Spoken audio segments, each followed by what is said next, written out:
All right. What day is it? It's Wednesday. All right. We're making our way through the week. And how are you? How are you?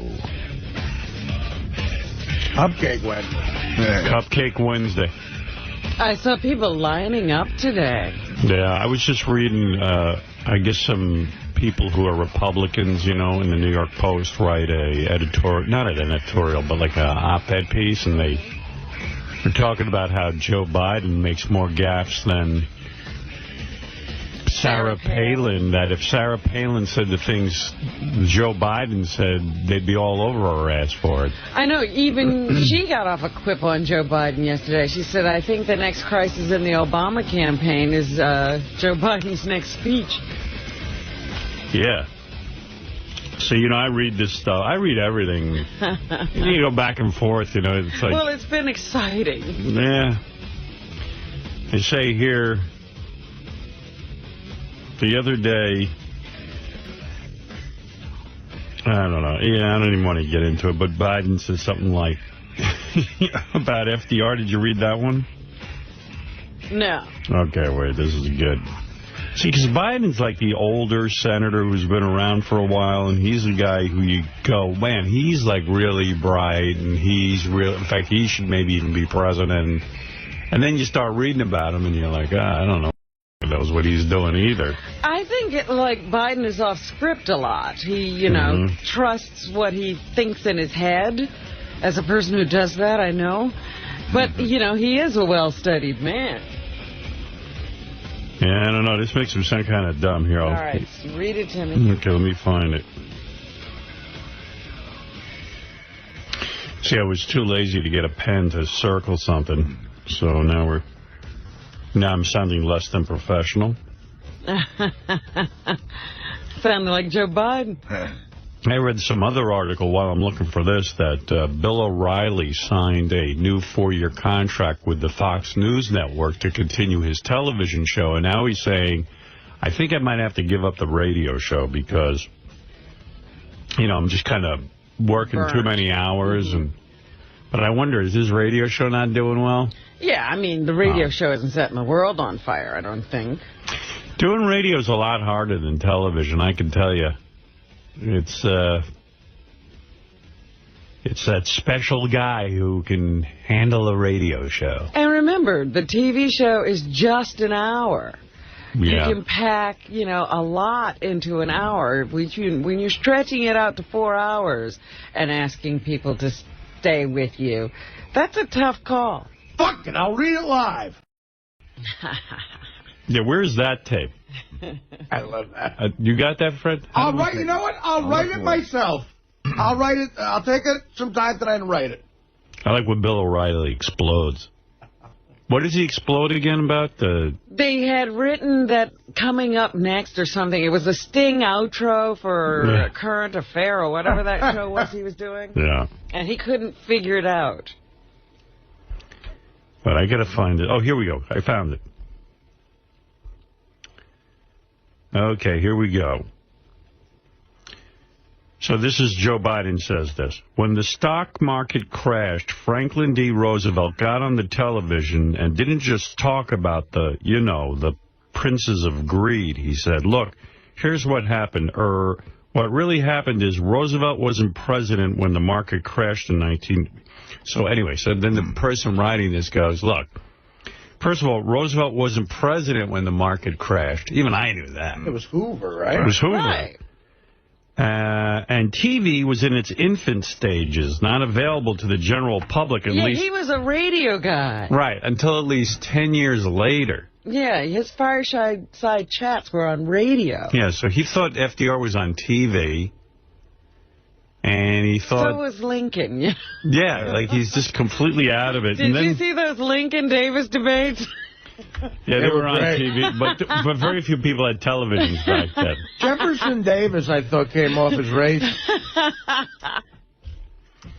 So... Oh, wait. I got it now. Here's Bill O'Reilly when he was back on A Current Affair or whatever show he had. Inside Edition. Inside Edition, I think, was his. That's tomorrow. And that is it for us today. Okay, I don't know.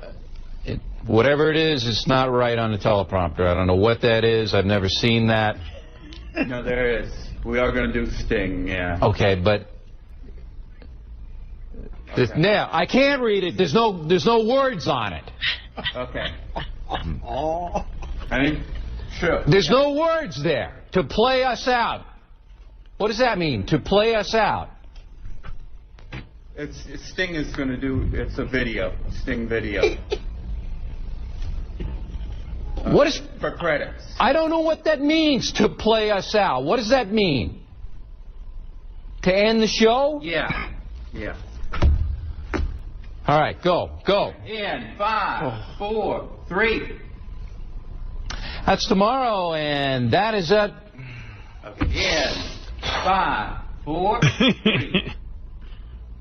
That's tomorrow, and that is it for us today. And we will leave you with a... I can't do it. Something we'll Bob do it Levy. live. Okay. We'll do it live. No. We'll do it live. Do it live. I'll write it, and we'll do it live. Thing sucks. In 5, 4, 3. That's tomorrow, and that is it for us today. I'm Bill O'Reilly. Thanks again for watching. We'll leave you with Sting and a cut off his new album. Take it away. My favorite guy is the guy who goes, in 5, 4, 3. Nothing throws that guy. No, he is as calm as a cucumber. That's my hero. That's the first assistant director or the stage manager, they call those guys, and he is the MVP of that shit because he's got the director yelling in his ear. Yeah. He's got this guy yelling. So he's just like, and... We'll do it live. We'll do it live. 5, 4, 3... I can't do it. 5, 4, 3. Guys, you think you could make a fake tape with O'Reilly versus Tracy? Like, you take the Gorilla stuff, but don't use, just use little bits and have O'Reilly yelling and then Tracy yelling. I think that's a winner. O'Reilly versus Tracy. I'll do it live. You douche. Yeah. That's all you need. I'll write it myself. You don't need, like, long clips. Just, You're a douche. Fuck you, I'll write it. You couldn't write shit. I'll do it live. You're a wannabe. O'Reilly versus Tracy. I say in a real O'Reilly versus Tracy, Tracy wins. Oh, yeah. Easily. Tracy could beat anyone. Easily. Is this no makeup or new makeup? Because I like your look right now. This is a new makeup. Yeah, I guess excellent. I put it on a different way. Better. You recognize that? I look her over. He looks at me. Yeah, but you look to me. You look hot every day. No, you look real pretty like this. This is a good look for you. Thank you very much. What'd you do different? It's a different lipstick. It's a more natural. Yes. Not, this goes with your skin tone better and your eyes better. Your eyes are popping now. And I do, I'm not doing such black eyeliner anymore. This is good. You are more natural. You are the gayest heterosexual man ever. Yep. No, I love women and I love to look over the women. No, but that's what I don't like women. You got mother issues like me, but I don't like women. I like them. Yeah. Right. Well, most guys, that's the only reason they're with women. You like them over. Them over, too. Yes. And then fucking them over. Let me look at you for a second. Not you, Robin, Artie. Oh. He's clearly... Go look at Artie. He looks good, too. No, I say that... What are you doing, Artie? You look a little different. Let me see you. No, this is good. Oh, you like this? Yeah. I wasn't sure about this. This is what I'm sure about. Did anyone else here notice that? That's how you get laid, too, man. That's a great thing. It ain't about getting laid. It's about being attentive and looking at my woman over there. Very sweet of you. Yes, very sweet of you to notice. Because I saw Robin yesterday in the kitchen there where we get the snacks, and she looked really good. She was by the sink, and she had the shirt on, and I said, I want to compliment her, but I don't want to say a dumb thing. Like, what? Well, you're busy looking at her titties. I'm looking at her face. That's what she likes. Her back was to me, and I was like... So you're looking at my ass. You're busy with her ass and her titties. I was looking at her ass. Besides, she did this for me. I'm going to appreciate it. Right. No, you know what my mother always said about me? She said, since you were a little boy, no matter what I did, you would notice. She says, if I put a new glass in the kitchen, you would notice the glass. Right. Because I pay attention. I said to a couple of people, you know, I threw a couple of parties for Howard, and there were things that, you know, most people wouldn't notice. They were just part of the way the party was put together. Yeah. Howard noticed everyone. I'm a great man. Everyone. You are, because with me, I'm one of those dumb guys who just says to a chick, well, you look great every day, right. You know. But you're not really looking. Yeah. I'm not looking. But, yeah, he notices, you know, most people would just come in and say, oh, this is a lovely room. Howard noticed the glassware. He noticed the napkins. Everything over. He noticed everything. He noticed the printing on the menu. I look everything over. He was amazing. Well, that's nice, too, if you throw a party, and he appreciates it. Yeah, I'm a maven. Yeah, but it was just astonishing how much detail he noticed that most people would just say, oh, I knew it was a great time. That's why I threw Artie's party in a pizza place. I knew he wouldn't notice it. Oh, no, I noticed that, my friend. I will never forget that. That he noticed. One time you impressed him. Sometimes my mother on a Sunday would she wouldn't make gravy. She got lazy. She would make Aunt Millie's, and I said, I noticed your gravy. I saw in the newspaper there was here's a nutty guy, but I love nutty guy stories. A Michigan man arrested for allegedly driving erratically and nearly hitting a police car said singer Beyonce was waiting to meet him, according to police in Milford, Connecticut. Where was she? She was in Connecticut? No. Officers said 33-year-old Robert Williams, Jr. of Maycomb Township, Michigan, was taken to a local hospital for evaluation. He nearly hit a police car early Sunday, asked the officer for directions to Detroit, and then drove over a sidewalk in grassy area. Wow. Imagine you're a cop and you're dealing with that. Yeah, and you're in front of a cop and you're doing that. Williams, who had flowers and a teddy bear in the car, also asked if the officers were escorting him to New York City, saying Beyonce had agreed to meet him at the GW Bridge. Oh, my God. Police said. Oh, my God. Lock him Where are his family? I want to see what they look like after living with him for a few years. You know what? They look like they want to get out of town. They're exhausted. They're so glad he's going to go visit Beyonce. You don't even know. Yeah, they were like, here, they probably gave him the flowers. Imagine we find out Beyonce was really waiting for him at the GW Bridge. Yeah, it's we who are crazy. And then the other thing I got to just bring up right here at the front of the show, Mel Gibson put another $10 million into that kooky church he's a part of. Uh-huh. Mel Gibson's like super religious. He's part of a church that the Vatican won't even recognize because they're too religious. Oh, no. They don't recognize the Vatican. Yeah. Nobody recognizes each other. The Vatican, they do a service where like the women are covered and that it's all in Latin. Nobody knows what anyone's saying. Right. Mel Gibson's right all over that. Well, answer me this, Mel. Why is it more religious in Latin? Because that's the way God wants it. You don't understand these things. You see these Latin guys, the shirts, they're all into religion. A little toasty in here, a little hot, isn't it? Really? I'm cool over here.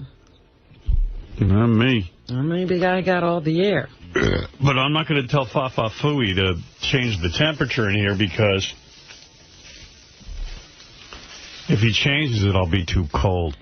Well, you know, Scott's in charge of that anyway. Hey, Rob, you're on the air. Good morning. Welcome to the show. And what's on your mind? Howard, good morning. I love you. I love all you guys there. I've been listening for years. I'm a huge fan. But I got to say, I'm also a huge fan of Riley. And is there any way that you guys could appease this guy and keep him on? He's not going anywhere. Yeah. What are you kidding me, man? You know people. Have you heard, Riley? There's no appeasing him. I just don't want him to leave. You know what I mean? I just love He ain't leaving. Trust me. Here's what my instinct tells me. The radio show that we gave him for an hour once a week is the best thing that ever happened to the guy. Yeah. The guy never had any sort of audience or anyone to talk to. And now he's delusional. And, yeah, I know he wants a lot of money for that show, but that show ain't going to make him any money. It's just not going to happen. Not here at Sirius. Right, right. In fact, there's a lot of people here at Sirius don't even get paid anything to do a radio show. And the fact of the matter is, he gets a nice $400 for the hour, which is probably about $350 more than he's ever made in an hour. And he gets to do it from his house. It's absolutely no sweat. He gets an audience. He can sell his tchotchkes and get people like you to know him. It's a slam dunk. Yeah, if you want Riley, what you should buy is more Riley junk. I got 6 of his symbols. But, You're kidding. Well, I help him tape the show and stuff, so he gave me like 5 of them for free. But yeah, I bought the first one just like Artie did. Artie's got a symbol too, doesn't he? Yeah, well, the listeners were really riling Riley up. We should just change his name to Riling. Riley. He's riled up. Riled. They were doing a real good job last night. Yeah, I called in there too. Yeah. All you got to do is call Riley and say, I'm a cheap Jew and I should be paying him, and he gets crazy. Like crazy. I'll play some of the clips. Want to hear some of them? Oh, I love it when he's all riled up and calling us all names. All right, here we go. All right, Riley, next call. This is Sam from Maine. Hello, Sam. Who turned you on, Riley? Who turned you on, Sam? I was wondering if you think that big-nosed Jew bastard will ever pay you what you deserve.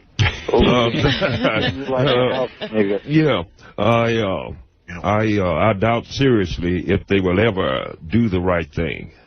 You are the best man in radio history, and you deserve to get paid.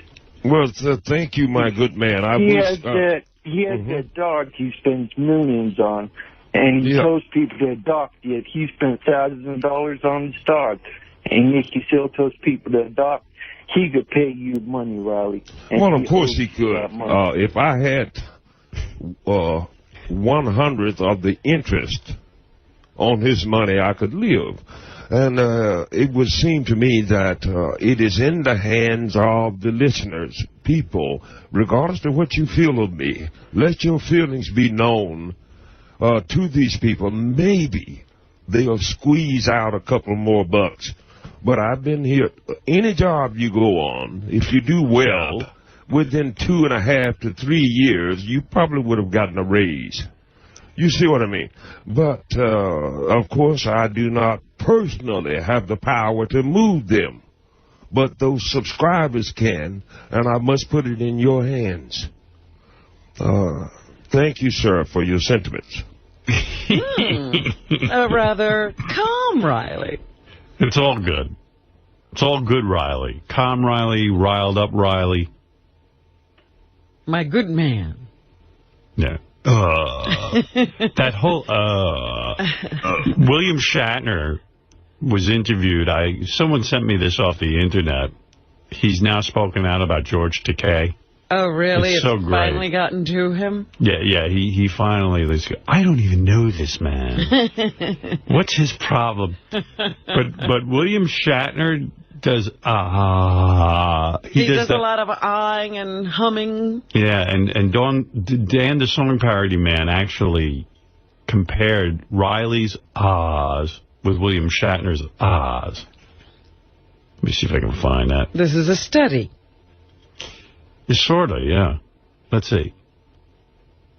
Let me see if I can find it real quick. I got so much stuff here. Yeah, okay. Here's Riley making his funny noises. Right? And here's Shatner. I'll play you the Shatner thing if you want. But see, you see the similarities? Like,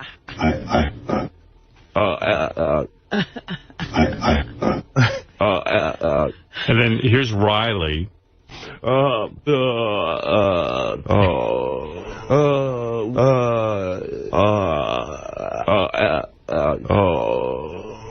Shatner. Wait. Shatner.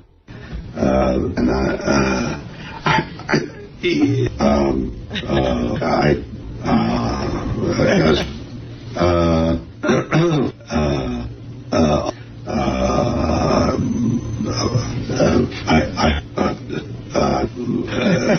could probably get them both going together at the same time if I work on it. Wait.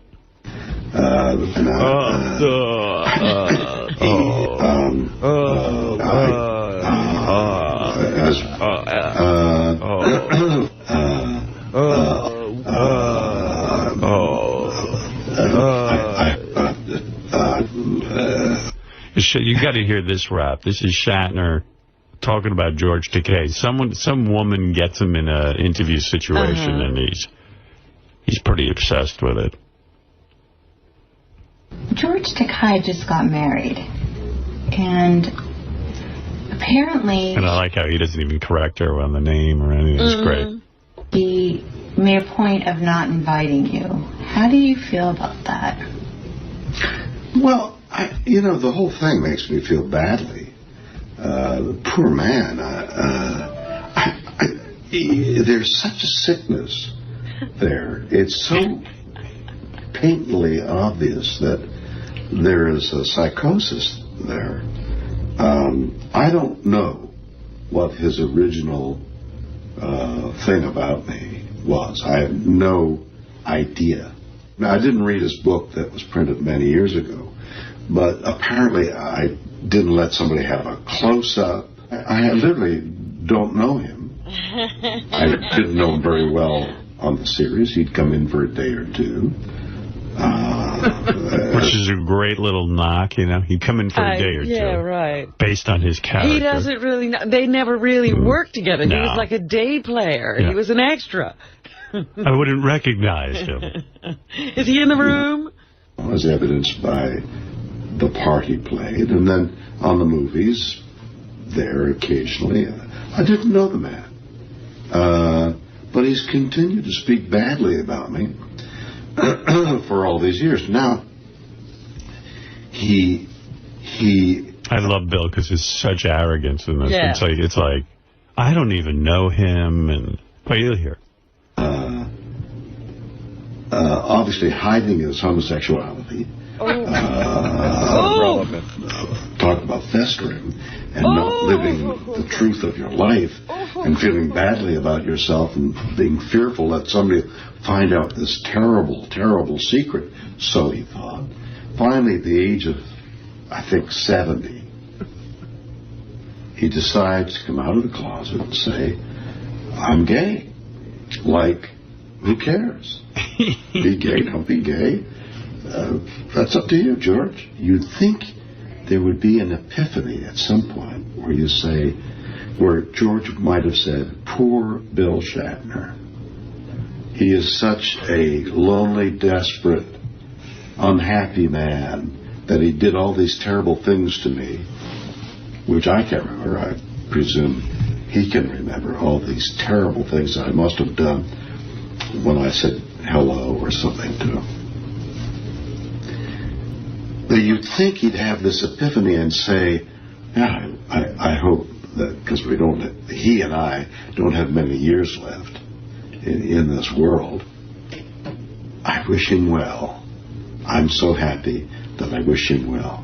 But instead, what he does is he makes this big deal about not inviting me to his wedding.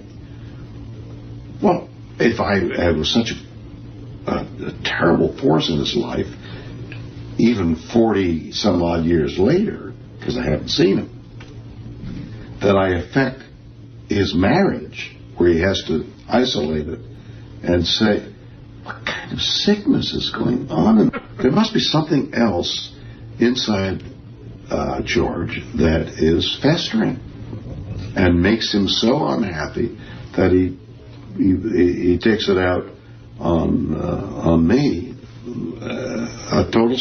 in effect, a total stranger.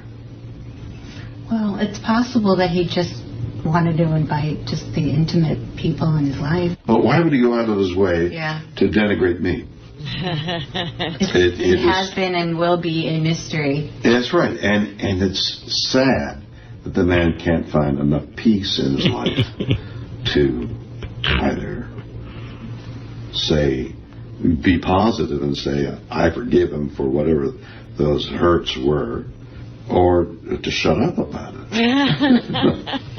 Yeah. It's sad. I feel nothing but pity for him. I love it. Ooh, he pities him. Yeah, we got to play that for George. Oh, my. And for William Shatner when he comes in here next. Yeah, he's coming in soon. What about William getting Shatner. both of them in here? Oh, I love that. Great. Can we get them in together? I like it because William Shatner's like, I don't even care about him or know him. But clearly he does. Yeah. So you ever talk about someone for 20 minutes? You know? He's put a lot of thought into that. Yeah. You know, at the ceremony, at the wedding ceremony, I understand, usually you stomp on a glass. Yeah. George stomped on a photo of Bill Shatner. I'm not kidding. That was the ceremony. And when they announced that he was getting married. I don't know if you knew that. One of the single greatest afternoons of my life was when a horny, black, handicapped kid stuck a bottle of vodka in my asshole. Well, Jimmy Doohan, but Patrick Stewart, and with his nose buried in George Takei's ass, Leonard Nimoy shit on John Wayne's face. Fried egg sandwich was jammed into Isaac Asimov's disgusting hole. And then all hell broke loose because fat-assed Nichelle Nichols squashed a retarded midget with a light bulb while grunting and in small plastic bags of M&Ms. And then Walter Koenig showed up. He was so horny that for the next hour and 15 minutes, Walter jerked off DeForest Kelley until his firm hard cock, soggy, congealed, come all over Lorne Michaels' pretty face. And then Gene Roddenberry washed Lorne's head off with hot piss. Oh, my God. It was a party. His book might be better than yours, Artie. I don't know if you're going to be able to match stories with him. That's right. That was a 10-minute soliloquy. Right. Let's see. Going back to Riley, you want any more? Or I love this. Yeah. Okay. Anytime Riley's around negotiation time, he's a brilliant man. Here Riley states someone at Sirius Radio wants him to starve.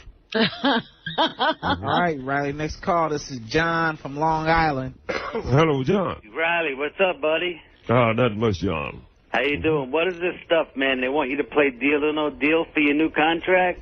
Well, yeah. Well, otherwise, I felt that I had been with them long enough and proven myself that they could throw me a bone.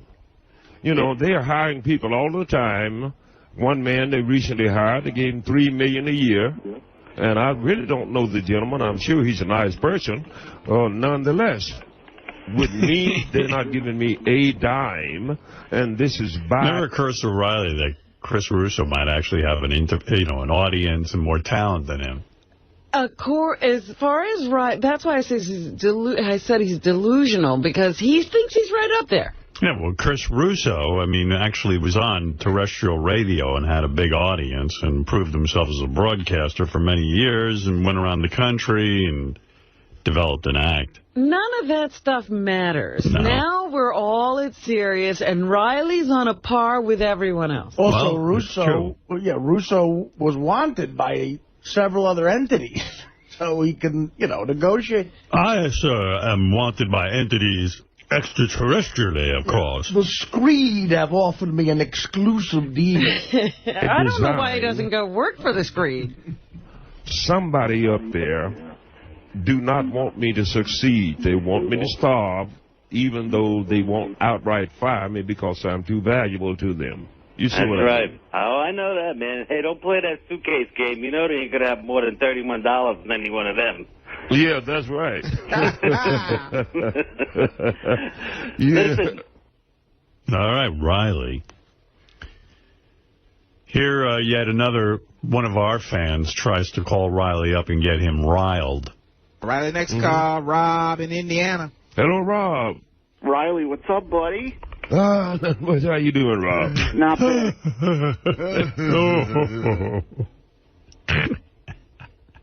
Riley is the best, isn't he? Hey, how you doing? Hey. That fake niceness. Because, he hates everybody. It's funny. He knows how to turn on the joviality when it serves. Yeah, when it means nothing. Mr. Charming. Charming, yeah. But it's all fake because his voice even changes. Hey. I'm about to perpetrate a scam on you. Hello, traveler. Rob in Indiana. Hello, Rob. Riley, what's up, buddy?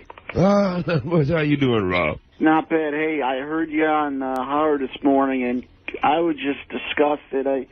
It's just apparent, Riley, that they have no concept of the value of money. I mean, Howard talked for a half an hour, 45 minutes about, $1,000 meal he's going to treat these guys. And then they asked, someone said, well, how about Riley? Invite Riley. No. Yeah. No. And then the day before, this Artie guy wins like $41,000. And then he's throwing all this free money around to everybody. I mean, people who need money or care about money, they don't do that. Right, you know what I mean? Yeah, those people they're throwing it to, they do not consider them competition. Yeah. But me, I'm not trying to compete with them. I'm a different genre than they are, and what have you. And I could not treat a human in this manner. These people on the show, they just have no. Riley could not treat anybody like this. He hasn't treated anybody anything. He'll never be in the position to treat anybody. And this guy is from Indiana calling in. I don't know what he's talking about. That's a $3,000 meal you're treating us.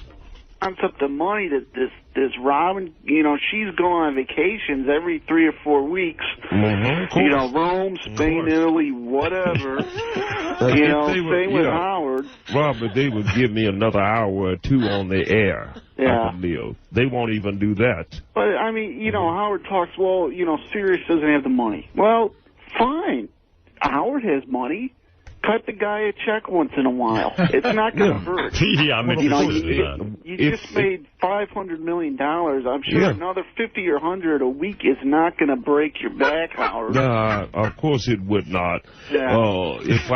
Everybody's in your pocket. Point will try to live. You know what I mean? But these are show people. Yeah, it's never make the mistake of thinking these people are any less than underhanded, petty, backstabbing. By the way, I want to thank him for calling us show people. Nobody's ever put us in show business before. Grub worms. Yeah. You understand? They don't mean to do right. If the shoe were on the other foot, he wouldn't have to want for anything. Yeah, and that, in his position. She just gets married to this model. If she had a scar on her face, he wouldn't give it. And if he was broke, she wouldn't about him. Yeah, well, actually, but that's you're telling the truth there. And I can assure you that my old lady, she's quite beautiful, but she did not marry me for my money.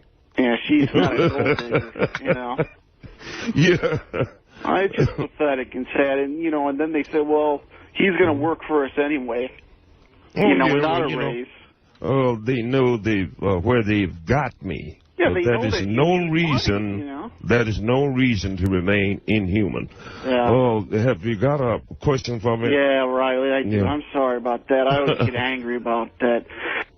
Yeah. That guy's a great caller. Oh, he's amazing. He's really good at it. Hitting all the points that Riley can agree with. Yeah. I got 2 more if you want. Oh, please. I'm loving every second. I want to remind the listeners, Riley, not to forget they can listen anytime, people. You can listen anytime online at Sirius.com. Just click on the Listen Online tab. Right, people, and let me admonish you to get your symbols and various other products, because with that second operation on my leg and the accompanying, rehabilitation and all of that, I have to tell you, and I hate to do it, but I have to tell you that they really cleaned me out and beyond of assets and what have you. So I'm really actually suffering here. Anyway, welcome back to the Wadman Show, and I don't. Oh, there's a real upper. Yeah. Get into that now. It's up to the listeners. What operation? Right. He's always limping with a cane. I guess maybe something's up with his leg. Yeah. I know one thing. He didn't hurt himself carrying his money. Right. Because he's pretty wiped out. Didn't hurt himself walking to work either. All of his assets are gone. And what have you. People, go to RowdyMartin.com. Get your symbols, get your books, your beer mugs, etc., etc. We need you. And also check out PayRiley.com. PayRiley.com. We love you. Thank you for being with us. And listen, tomorrow I'm probably going to call and tell them to start the paperwork anyway, because I believe that these listeners are going to keep me alive. Uh-oh. Yeah. Thank you very much. We love you. What? Well, I'm sorry. He's re-upping? Peace and love, everybody. Yes, indeed. Rowdy Martin Show. I told you, he'll be back. He was nervous. What you should do, Howard? Do we have a little time here or what? Oh, cool. Yeah. That's cool. Well, then. All right. You should tell him it's $4.50 a week, but he can't do any plugs. We're taking away the plugs. I can't sell my mugs. Now, what does a Riley mug look like? I imagine it's a coffee cup with a square box on it, and instead of like a Jackie logo, it's a picture of Riley. Or one of his stupid aliens. Yeah, I bet she goes to the same company Jackie goes to. No, this is a Jackie. Do you really want to be the guy who sold some drunken guy at one of your club dates a mug? Because he's going to wake up the next morning, and he's going to come to, you know, and he's going to be sober, and he's going to look at that mug, maybe 4 of them, that he spent $15 a mug on. Right. And they're worth about $1 combined. And, you know, do you really want to be that guy who took advantage of a drunk? You go to me with a straight face. Hey, I feel real good. These mugs are really nice. People love this stuff. They love it. I remember that T-shirt. The T-shirt was almost like a newspaper. It had so much writing on it. There was every ad he could think of. Because you want to wear that. Oh, yeah. It's so stylish to walk around plugging Jackie's stuff. Big, giant, comical letters. Yeah. Like fun, whimsical letters. Jackie, Joke Man, 922 Wine. Right. Then would say... Jackie Joke Page. Joke Land. Joke and Land. a phone number. Right, phone numbers on it. Like a billboard. Yeah, that's nice. And you know what? Not only are they paying me, but then they're advertising for me. That's some business plan. Oh, it used to make me insane when I'd see the amount of junk Jackie would sell people. And not like, I mean, I wasn't jealous. I was trying to tell him it sort of makes him look... Low rent. Yeah. You don't have to grab every dollar on the table. Plus, you know, you were on stage, and now you're backstage or out in the hall selling tchotchkes. And you know what he got from that part of the conversation? What he would do is, then he didn't even hire, he got some intern to sell his stuff. But he used to do it himself. Remember, he'd then have to run out and set up his table after he got off stage. Yeah. The craziest story I heard recently, it's got, you know, I'm going to give Carlos Mencia the benefit of the doubt. He does a gig and then he goes in the lobby of a theater and takes pictures with people for $20. Oh, stop it. That's what strippers do. Yeah, well, I mean, it's like a Mencia makes a lot of money. Yeah. Like, that is, how could somebody do that? He's double dipping. Well, yeah. How many pictures you still got a 20 on you. I'm getting it as you walk out the door. What are you going to make, another $300? I don't know. Do I know Carlos Mencia? We've been on our show. Here, yeah. He's the Mind of Mencia. He's on Comedy Central. Yeah. He was good on the show. But I'd be afraid to do that. Me too. You know. I remember I used to go see Amy Lynn do that. She had some business going. Amy Lynn, who was on our show for many years. Yeah. And she was a featured dancer. Then she'd go to... what was the name of that place? Chicken Ranch. Frank's Chicken House. Chicken House in Manville, New Jersey. I was there once in a while. Where you were allowed to be all nude, and guys would line up and take photographs with her. Happily. And these were the kind of guys who lugged coolers in so they'd have something to drink while they watched her get naked. And it was like $20. The mom would take a Polaroid. They had it down to a science. Yeah. The mom would even wear a money belt. And she had a coin changer. Like the Good Humor Man? Yeah, she had a coin changer and everything. And then she would get the money. And Amy was like, I bring my mom. She's the only one I trust to handle my money. And I went, right. It was a whole business. And remember, there were rules, like she could touch you, you couldn't touch her, but she could put up her leg. You know, there was a whole thing that went on, and it had something to do with the price, how much access you got to her. It was a real big deal if she put her leg up. Yeah. Because she got to hold the leg. I went to Frank's Chicken House when I was like 18, me and my two friends, to see Busty Hart, quadruple M's. And we waited online. Quadruple M's? That's what it said in the paper. Wow. That's amazing. And so we waited online, and we paid $10 each, and there was only time for one picture. So me and my buddy Deej got on one end, and my buddy Mike put his... we shot it out to see who would get the middle part, because he got to have her two tits over his eyes. Oh, God. It was the greatest picture. I don't know what happened, though. Yeah. I always felt like, wow, I mean, that's a real hard life. And then people were standing there on the edge shaking their Polaroid, waiting to get it signed. Yeah, that was another, I think that was another cost. That was another cost, yeah. Yeah. But boy, Amy had the body and the face. And she was hot. Oh, amazing. Guys just wanted to stand next to her. I know I did.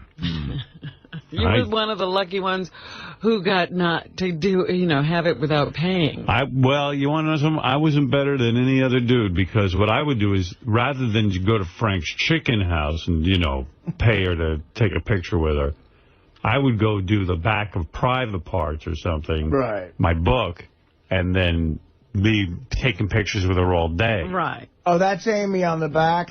That's Amy. Yeah, she looks great, right? Oh, my God. Nice tits. Yeah, I have this thing on my desk at home. It's a friend of ours made it for me. It was when Private Parts came out. It's in Lucite. It's like this thing. It's like a small desk thing where it's the front and the back of my book. Oh. So Beth was sitting there the other day. She goes, what do you have, like a thing with you and a blonde woman? What, do you had another woman's picture on your desk? Yeah, right. And I go, I didn't realize it was the back of the book. I go, that's Amy Lynn. That's the back of my book. I said, does it offend you? Do you want me to take that out of here? She goes, no. I just didn't know why you had on your desk a picture of you and a blonde. Right. We just got married. Yeah. You got a new girlfriend. That's what happens when you get married. Everything Beth does now, I go, see, everything changed because we're married. Last night I was all, amped up. I was looking for no. She was like super tired. I go, what is with this marathon? I can't wait for the... Oh, no, the marathon again? That still hasn't happened? No, it doesn't happen for another couple of weeks. 2 weeks. And I just wrote her to ask her how that 20-mile run went, because... I didn't hear anything back. She probably too tired to write. But she did really super well on it. Yeah? She goes, I feel really good after the 20 miles. But meanwhile, she's tired. I mean, this is like a full-time gig with her. Yeah. But the running every minute. So I said, I can't wait for this running to be over. I said, no more running, please. That's it for you in marathon. I said, you're not that much fun when you're running. Good Lord. I mean, try to just be available to me 24/7. And available for my needs. Yeah, didn't she read the contract? Yeah. You forgot to put that in, I think. But then I'll turn to her and go, I said, this is a terrible marriage. And already. And I can't believe how things have changed since we married. And she goes, what are you talking about? I was trying to make her jealous last night. Did you tell her about your big night out? I said, she's going out Thursday night. Yeah. With her friends, these girls, a group of girls, to celebrate another girl's birthday. Right, that's why we're countering with me, you, and Lange. Right. So I think Beth was expecting I'd stay home and play chess or something. And instead I said, you know what, I'm going to go out. Yeah. Now, in the old days, I would just go to a strip club and that would her head up. You know what I mean? Yeah. But you're not doing that. Nah, I'm not. Now, what is that all about? I think I'm not to be trusted in a strip club. Oh, really? Yeah, I'll tell you what I I'm trust myself, actually. I'll tell you what I'm going to do, though, being the one single guy. That's crazy. Yeah, well, you know what? I really want to keep things, I just want to keep things real. You're being like John Hein. Yeah. Ooh. Yes. No, he's jerking off. No, I'm not even jerking off, but not like I would jerk off. I would jerk off, but if we now I have nowhere to jerk off. If we do this, though, I'm making up for when I wasn't with you in the single days. As the one single guy there, I am really going to be aggressively, I want you all to help me chick. Right. I mean, a hot chick. Like, I'm taking applications. Well, you know, they could actually get you a relationship. No, I don't want that. You don't want that? Well, let me tell you. So, anyway, Robin, what are you talking about? So, last night, we're laying in bed, and I'm just angry. Yeah. At the end of the day, I'm always angry. Oh. So, so we're laying there, and I said to Beth, you know, Thursday night, I'm going out. She goes, oh, good. I was worried about you. What are you going to do? I said, well, I'm going to a restaurant. I was going to go to Nobu, but I realized now that we announced everybody will be there. So we're going to change that. Yeah, there'll be a line outside. Yeah, right. Well, there's 3 Nobus, right? Yeah. Which one? It'll be hop around the Nobu. So anyway, we'll go to all 3. Anyway, the so Nobu hopping. So I said to her, yeah, we're going to Nobu, I said, and I'm going out with Artie, Fred, J.D., who else? Benji. Wow. And when does she start to get jealous? So she looks at me, she goes, oh, that sounds so nice. Who else is going? I forget who we decided. Sal? Sal. No, Ross is in? No. I thought he was. I don't know. I thought you said he was in. He said Sam. Sam, we said? Tim. Oh, Tim. Tim was out, so that Sal could be in. Yeah, Sal. And I said, it's Sal. She goes, oh, that's nice. You feel bad Sal wasn't at the wedding, you're going to have Sal. I go, yeah, that's right. Jason, you what? I just... What? I just have your final list. Yeah, what is it? It was Artie, Fred, J.D., Sal, and I think that was it. Benji. Benji, right, Benji. Yeah. That was it. And Tim.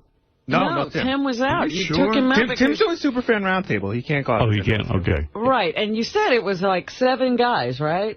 Yeah, because you wanted it short. You wanted a small list. Yeah, maybe we better have Ross in there, though. All right. Do you think we need him? I thought he was in there. Well, he kept falling in and out. And, well, yeah, the other guy... But aren't you afraid if Ross is there, we'll ignore J.D. and Benji? Well, that's going to happen anyway. Oh. Let me say something about J.D. I mean, yesterday was the day of your regular meeting, and so Gary leaves the wrap-up show, and John Hein was stuck with... J.D.? J.D. and Ronnie as his co-hosts. How do you weave that in the gold? It was a nightmare. Horrible. It's so funny that Robin brought this up because, you know, John usually comes in afterwards and I usually say, how did it go? And John shook his head like Lurch. He was like, oh. Was it really bad? It was, first of all, somebody would ask a question and John would say something and then he'd turn to J.D. as for a response. And you know J.D. can't make a sentence.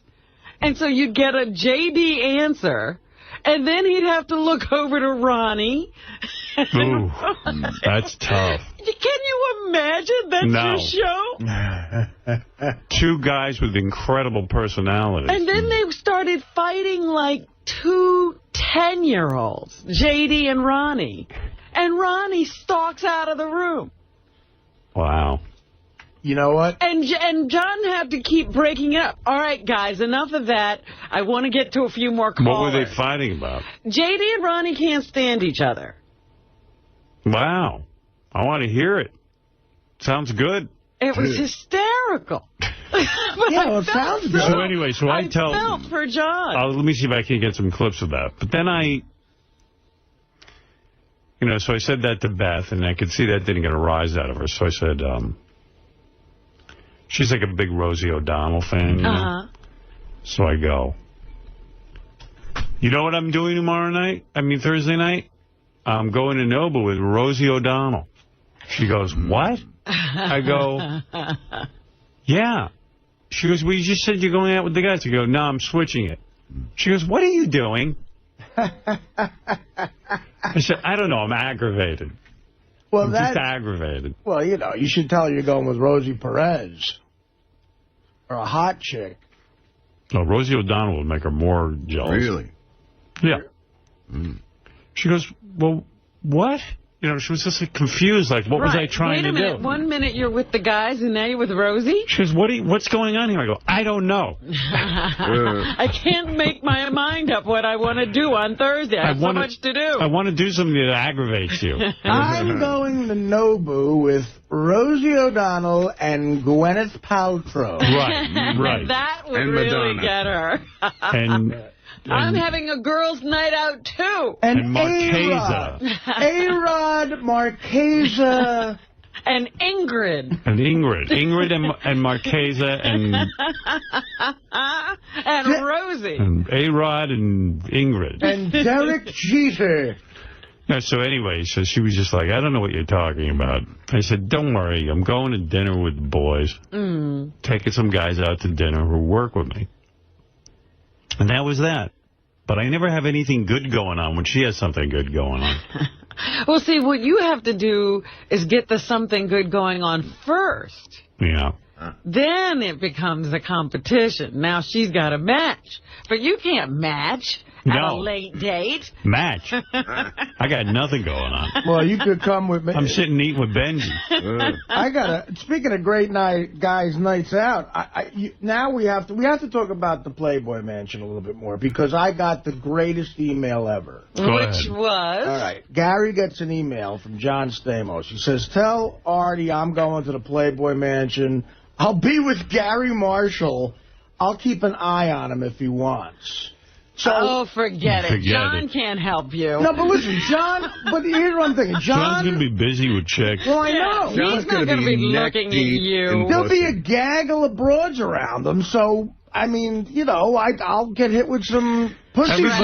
Everybody in the email is accusing me again of being naive when it comes to you, and there are guys here who think you're on something, Listen to me. I could go to the Playboy Mansion with John Stamos. I mean, here's what it said.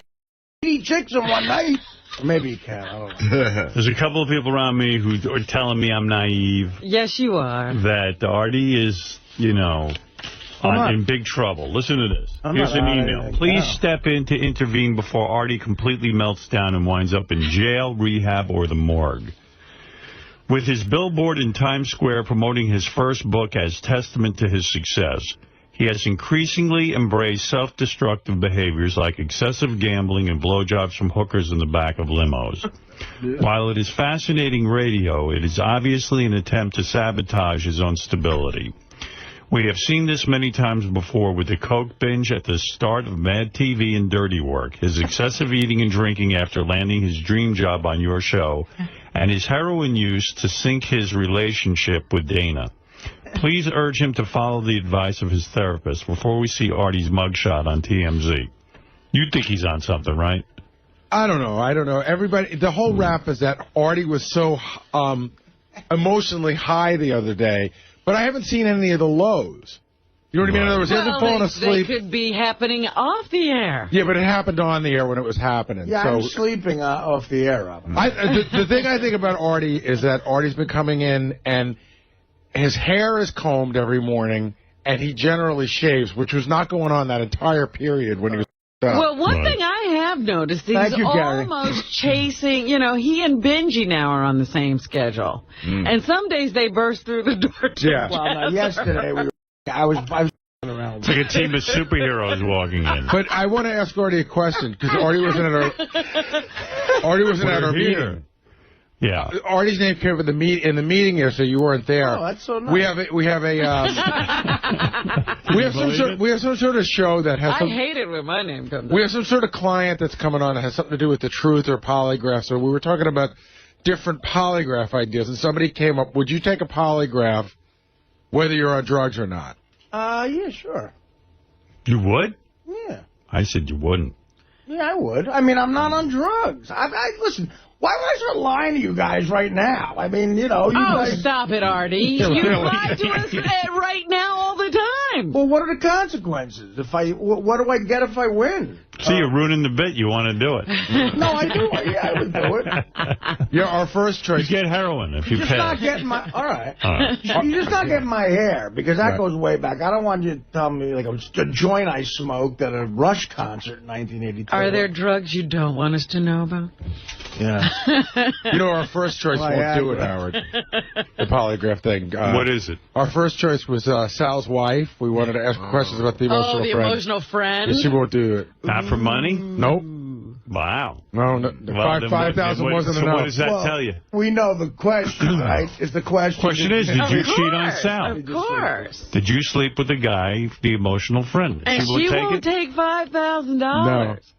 I'm not even sure. I asked Sal to just go talk to her first to let her know I'd be calling, because I hate to call out of the blue. And it's so you don't even have to tell her exactly what it's about. Just say Gary's going to be calling you, and I guess she must have got a little bit out of him. She's not interested. Don't even bother to call. Right. I think you should call her anyway. It's weird. Like, today I got a good night's sleep. I feel like, except for I'm heavier than I was, I feel like a normal person today. It's great. She took $5,000 to shoot paintballs at Sal's ass, but she won't take a lie detector. And didn't she came in with the Keith Abelo thing for money. Yeah. She did that for money. She would have shot Sal in the ass for nothing. Lie detector test is one question. Did you sleep with your emotional friend? But you know what, Howard? There's a lot more on the line when you ask that question. Right. Yeah. Because she's got to go home with Sal after that, if she really did. And he doesn't want to know that, does he? He does want to know. He does? Yeah, he does. He was really anxious for her to do it. No, he thinks he wants to know. Sal, did your wife talk to you about this at all when you got home? Well, first of all, how's your uvula? By the way, in the email it said Sal is using coke. That anybody who gets a uvula injury, it's mostly from doing coke. Is that right? If I could afford it, I'd do it. If Sal was doing coke, he has to rob houses. So go ahead. What happened with your wife, and why won't she take the lie detector? She was just adamant about it. She was just like, nope, I'm not going to do it. $5,000. $5,000. You could use the money. Yeah. What's the big deal? She didn't sleep with him. She told us. Well, that's what I said, but I think Robin hit it on the head. It opens a can of worms. The only can that'll be open is if she fails. Right. Yeah, and if she did, and you can fail and still be innocent. But Sal, it's good for you. Because if she didn't do it and she fails, she's never going to be able to convince Sal.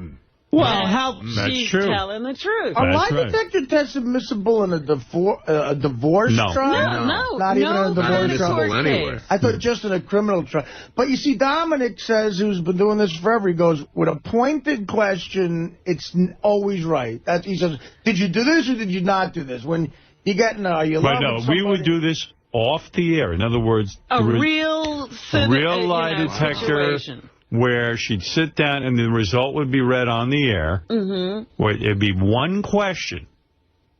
First they give you a bunch of test questions. Is your name so-and-so? Are you married to Sal Governal? Are you this or you that? And then finally, the money question. Bam. Did you sleep with your emotional friend? Or even more so, did you your emotional friend? Right. And you could actually have the guy's name in a private situation. Right, in a private situation. That you really get the reaction to everything. And all she has to say is yes or no. Oui ou non. And then she takes the money. And then she gets $5,000. See? And then she doesn't even have have to split with Sal. So let me get this straight. She goes out. She bangs a guy behind my back. She comes on the air. She gets rewarded for it. She gets rewarded. She humiliates me and says, hey, Sal, this guy. Right. Give me the check. I'm going to the mall. Right. Where does that leave me? That's your problem. That's why I'm saying you see the mastermind behind all this, Howard Stern? This is the man I'm going out to dinner with tomorrow. What, you don't want the man who's willing to pay my wife $5,000 to admit to the world that another man. I'll tell you what you get out of it. Okay. You get the truth.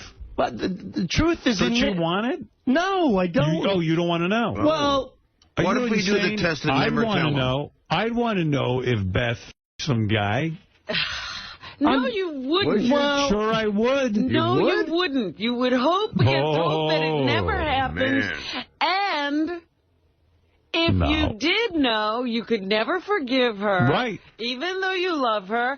And it would tear apart your heart and this relationship. And you see, I said the same thing. I've been through this. If we did a lie detector and we find out your wife the guy, would you divorce her? No. Oh, you wouldn't? No. Oh, then you shouldn't find out. Because I've made up my mind already. I've said this several times that emotionally I felt betrayed, whether or not. Oh, Sal, you're a way better man than I am, brother. That's an involved... Well, you know what? When you have a family and you have 3 beautiful sons like I do, and, you know, you want to make things work, you're going to do whatever you can. I've seen your family. You got 2 beautiful sons. One of them's a little iffy. Secondly, I'm kidding. Which one? The one Artie ate. No, I'm kidding. He tasted a little iffy. That doesn't even make sense. Yeah. But listen, yes. I think that you deeply want to know that, and you're lying right now. You know what I've done to make it better on me? I've said to myself, it happened. Right. Do you know what I'm saying? So it can't get any... That makes you feel better. It can't get any worse. Like Dude, when you unless a videotape comes out next week. As Artie just said, you're a better man than I am. Because, dude, I got to tell you something. I don't care how many beautiful boys I have at home. If I find out that Beth cheated on me, right, it's over. It's got to be over. I want to be with a woman that's faithful to me. Well, it happens. We all have our faults. She's being faithful now. How do you know? Well, we could ask her that, too. Yeah, you want to know that? You know... Would you be happy with that question instead? Have you been faithful to Sal since the breakup of 143? I think she has been. You think, but you don't know. I don't. Ask her if she'll answer that question instead of the other question. You say you think she has been, but aren't you still spying on her? Not anymore, no. Liar. Well, I stopped after round 3. That was it. Round 3? What was round 3? We only ever thought it went to round 2. Well, I'm not talking about round 3. Oh. What was round 2, Did you hire a PI? Round 2 was here. No, round 1 was when he found out something was going on. Round With the phone, yeah. Round 2 is when I think he was launching some sort of investigation, but I didn't know about a round 3. Round 3 is when Hagler knocked out Hearns. Remember that? What is round 3, if I may ask? No, there was a little bit of a relapse that happened a while ago. Oh, what? Oh, yeah. She started 143 in again? Yeah. And then... This was after everything. Wow. Are we still in round 3? No, we're definitely done. I mean, she started jonesing for the dude again, and then... well, you know... started texting again? Something like that. You know, we cleaned it up. That's all I can say. Would you kill the guy? No. God, man, that is... Oh, dude, you know... How do you clean something like that up? You just do. He took away the cell phone. Right. Now she's using the carrier pigeon. How did you find out?